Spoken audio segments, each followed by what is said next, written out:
The Edo State Governor, Mr. Godwin Obaseki, has assured residents that the government would continue to prioritize the creation of more opportunities to attract investors and improve livelihoods in a concerted effort to drive sustainable development.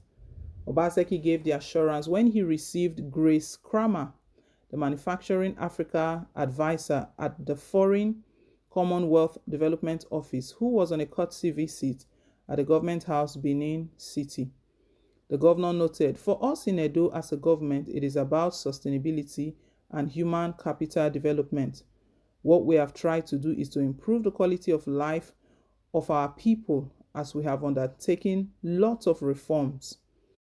Government over the last decade operated in silos, which created room for so much waste. For the past few months, we have been able to sit back to see how we could reform government internally and organize the MDAs, which is the most important agenda in terms of reforms. The second is to change the way the government thinks and behaves. Since the mid 60s, the Civil War, it is like the government has operated for itself, not for the people, while letting our leaders know that they are only in office because of the people and because of the services they render to the people."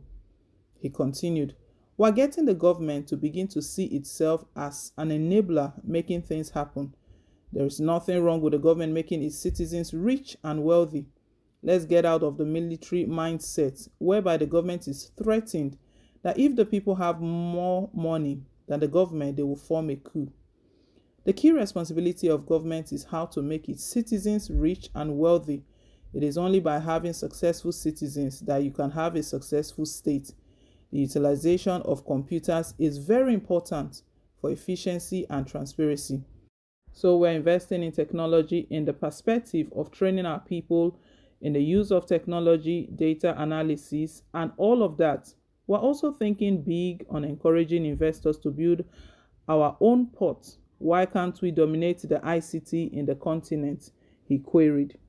Meanwhile, country coordinator Nigeria Manufacturing Africa, Yesman Osage, said they have identified Edo as a top priority for engagement, noting that they believe that the state has the fundamentals to become the foremost investment location in Nigeria. Key factors to this note: enabling infrastructures. The state has access to power and water facility.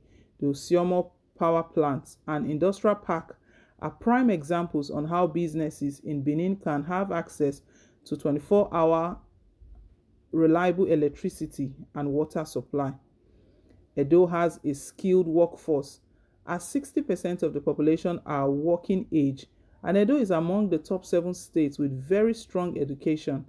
Edo also have very strong business support from the government and collaborations amongst all MDAs. On her part, Grace Kramer said they are looking for a deep partnership with the Edo State government. This is commendable, very commendable. We know all Obaseki has been doing is been pushing seriously, and he made some key points here. I wish all other governors can see things from this perspective. I wish other state governors can begin to reason like this. He stated that the number one duty of leaders who are elected, of governors and government officials, is to ensure that the citizens are made to be able to live life well. They live where they excel in all they do, they make money, get rich. I know that sounds somehow in the ears of many, but to be quite honest, it is good. It's a good thing if Obaseki is thinking like that for all of the citizens, all the indigenes of Edo State. I know he also made mention that at the end of the day, it's a state that have successful people that become successful at the end. Very correct again. You can't say a state is successful where all of the people, they are beggarly, they are not educated, they are not exposed, no development, no investors are not coming in. It's as a result of investors coming in that we get all of these exposures, because if investors from outside the country, from different places, come in to open establishments, you see that the city, the community begins to change, transformation takes place. So he's thinking in the right direction. I mean, all of that is good. So he's saying that gone are the days where when we used to be under the military rule, that the thinking those days was that You don't have to give room for citizens to be wealthy. You don't need to empower them. Once you empower them, they will take over, they will plan a coup, they will form a coup. We have gone past those shouldn't be the mentality. So with that thinking, is assuring sustained development and favorable policies, because those policies, if they are not favorable, they will not attract investors. And all at the end of the day, what he's driving at is to improve livelihoods. This is beautiful. It's again commendable, very, very commendable. He was making all of these statements when he received Grace Kramer, that is the manufacturing Africa advisor at the Foreign and Commonwealth Development Office, who came to see him just on a courtesy visit. So anytime he receives any of these persons, he ensures that he lets them know where he stands, his position, so these guys can see that he's ready to collaborate, he's ready to partner with them, he's not just sitting down, he's ready to make things happen in the state. And that is beautiful. It's also commendable. See the way he's thinking that why will Edo State not have wealthy people? That their major goal is working hard to see that everyone becomes wealthy in the state. Beautiful, very beautiful. And the reasons were given why all of this can happen, that they have very educated people, they have the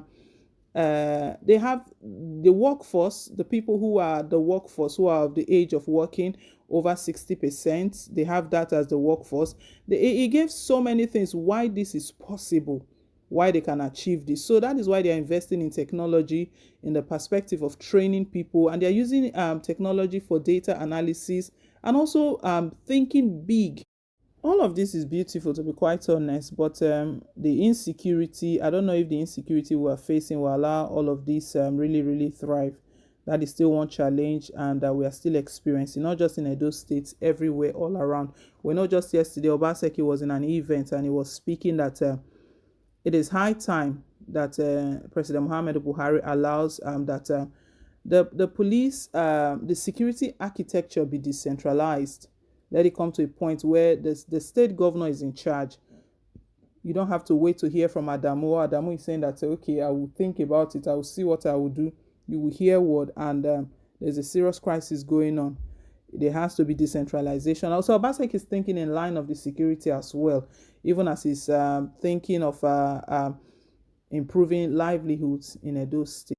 He's doing a lot of things, to be quite honest. And also the reforms he talked about, he's changing a lot of things. Just yesterday, not from yesterday, 2 days ago, it started by the demolition of houses that were built on government property. So he's doing a lot of reforms. Edo State doesn't belong to a selected few. It belongs to every indigene of the state. And I think Edo people will like the sound of that as well. But guys, let's hear your take down below in the comment section. Thank you once again for staying tuned. Please don't forget to like, share, and to subscribe till I come your way again with more updates. Bye.